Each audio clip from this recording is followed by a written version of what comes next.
Welcome to Islamic Wealth Management. A topic of concern to everybody. Wealth management is a must for the successful of individual. We are looking at high net worth individual. The areas of concern in wealth management is the area of accumulation, protections, distribution and purifications. In the area of creation, we're looking at the source. The source can be from our employment, businesses, inheritance, and gift.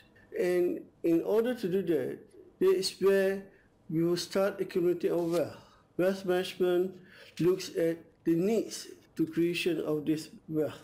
And when we look at what we have created over the years in businesses, in employment, we tend to say that how do we generate more wealth from these activities? Therefore, we shall be looking at investment, either in investment in securities or investment in real estate as a means of generating more wealth. When in terms of duration, we're also looking at protection of the wealth, and we're also looking at the capital gain of the wealth.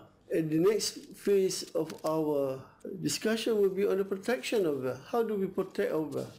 There's a means of protecting our wealth using takaful as a form of protection, because wealth eroded if we do not take care of ourselves in terms of our health, in terms of property like taking takaful insurance, takaful fire, and also we look at wasiah in terms of protection of our family needs, especially when we have only ladies in our midst.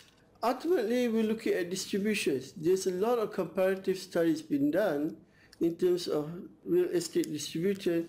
We're looking at how does conventional distribution in conflict with Islamic distribution. In terms of conventional distribution, we'll be looking at the issues of civil and common law related to Muslims in non-Muslim countries, whereby upon the death of a spouse, the other spouse get all the money and none for the children. And there's also a lot of legal issues where half of the property goes to the spouse, the other half goes to the children. Whereas in Islamic estate planning inheritance law, we're looking at Surah An-Nisa, whereby each of the eligible heirs will get a certain portion of amount. And we're also looking at distribution, how wasiah can be used in terms of protecting the heirs, the female heirs of the families.